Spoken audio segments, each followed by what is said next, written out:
पिछले 30 वर्षों से शिक्षक का प्रतिनिधित्व होता रहा है, लेकिन आज भी आप एक भी शिक्षक से पूछें कि क्या उनको उनका हक मिला। शिक्षकों के साथ न्याय होना चाहिए था, वो तो उनको तो एक मजदूर का भी हक नहीं मिला। आप देख रहे हैं जनपद न्यूज। पटना के कोतवा स्थित चाणक्य फाउंडेशन कैंपस में ग्लोबल आइकन अवार्ड 2026 और शिक्षक संवाद कार्यक्रम का आयोजन हुआ। कार्यक्रम में शिक्षक सशक्तिकरण, शिक्षा सुधार और राजनीतिक जवाबदेही जैसे मुद्दों पर चर्चा हुई। एमएलसी प्रत्याशी डॉक्टर दिव्या ज्योति ने वर्तमान नेतृत्व पर निशाना साधते हुए कहा कि दशकों के प्रतिनिधित्व के बावजूद शिक्षक आज भी वेतन, सेवा सुरक्षा और सम्मान जैसी समस्याओं से जूझ रहे हैं। उन्होंने शिक्षक सशक्तिकरण यात्रा को पूरे पटना शिक्षक निर्वाचन क्षेत्र में चलाने की घोषणा की। वहीं डॉक्टर अशोक गगन ने शिक्षकों से एकजुट होकर शिक्षा सुधार अभियान का समर्थन करने की अपील की। देखिए पूरी रिपोर्ट। आज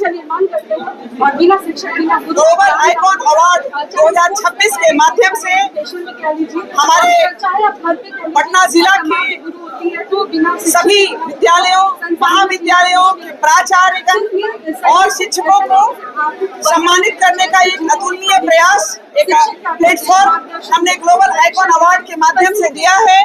इस ग्लोबल आइकॉन अवार्ड के माध्यम से हम अपने पूरे शिक्षक समाज को यह संदेश देना चाहते हैं कि आप समाज में सर्वोच्च स्थान रखते हैं, आपका सम्मान सर्वोपरि है।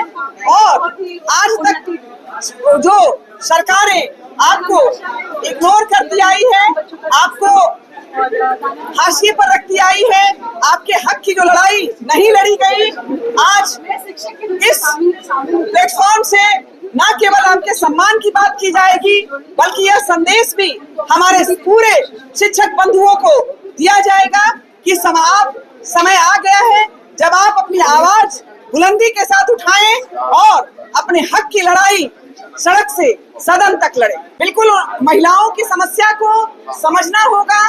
महिलाएं आधी आबादी है, महिलाओं पर हमेशा दोहरी जिम्मेवारी होती है। वह परिवार भी चलाती है और अपने परिवार के पालन पोषण में आर्थिक मदद भी करती है। वह काम करने के लिए जब बाहर आती है तो समाज के लिए भी काम करती है।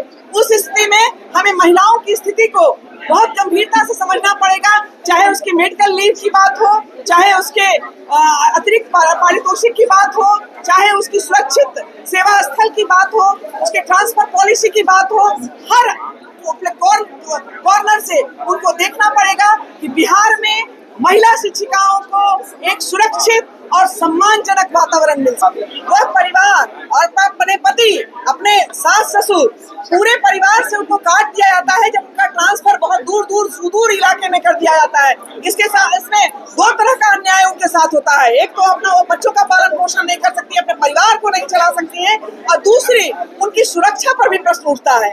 आप सरकार को यह सोचना पड़ेगा कि जब हमको शिक्षक चाहिए ही, अगर बगल के स्कूल में जो किसी महिला के घर से 20 से 50 किलोमीटर की दूरी पर है, अगर वहाँ भी नियोजन हम कर ही सकते हैं तो क्यों पटना की शिक्षिकाओं को पूर्णिया और सुपौल ट्रांसफर किया जाए? यह देखना होगा हम लोगों को, और सरकार को इसके बारे में बड़ी गंभीरता से सोचना होगा। यह आवाज हम बिल्कुल महिलाओं के पक्ष में उठाएंगे और इस हक की लड़ाई को लड़ेंगे और निर्वाह करना रहेगा। मैं शुभकामनाएं देती हूँ उस पूरे नारी मातृशक्ति को कि आज हमारे संस्कार का और सौभाग्य का दिन है। सारी महिलाएं अपने परिवार के, अपने पति की रक्षा के लिए वट सावित्री की पूजा करती हैं। उसके साथ साथ देखिए महिलाओं की महानता कि वह पूजा करती भी है, व्रत रखती भी है और तब भी काम करने जाती है। आज देखिए सैकड़ों की संख्या में महिलाएं हमारे परिसर में आई हुई है, तो कितनी सजग है आज की महिलाएं। वह देखिए अपना हर तरह कर्तव्य को वो पूरा करते हैं। एक तरफ वो धार्मिक कर्तव्य, पारिवारिक सांस्कृतिक कर्तव्य पूरा करती है और ड्यूटी भी पूरा करती है।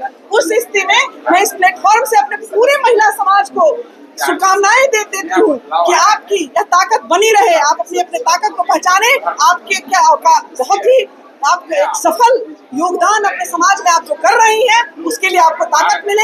हम आपके साथ हैं। यही तो है कि महिलाएं फास्टिंग रखती है। कुछ व्रत ऐसे होते हैं जो महिलाओं के लिए करना एकदम निहायत आवश्यक होता है। ये हमारे कल्चर का, हमारे रिचुअल का मैटर है और हम इसको करेंगे ही। हम उसको करेंगे और इसको सरकार को कंसीडर करना चाहिए कि थोड़ी राहत महिलाओं को मिले इससे। मेरा नाम डॉक्टर दिव्या ज्योति है। मैं चाणक्य फाउंडेशन मैं एक शिक्षिका के रूप में भी कार्यरत हूँ और सीईओ के रूप में उस संस्थान को चलाती भी हूँ। साथ साथ मैं ग्लोबल आइकॉन अवार्ड की चेयरपर्सन हूँ और इस आइकॉन अवार्ड के माध्यम से शिक्षकों को सम्मानित करने का कार्य कर रही हूँ।